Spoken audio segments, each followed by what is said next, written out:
akan dipilih sa iyong nagtiwaan.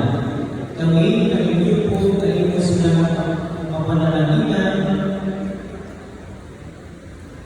diha sa maayong paglawas o galunay sila ang mahimong pagmatang payong paninignan. Mahimong buhay saksi ng Kristo dili sa kalibutan na manalipod o magpakayap sa pagtubo.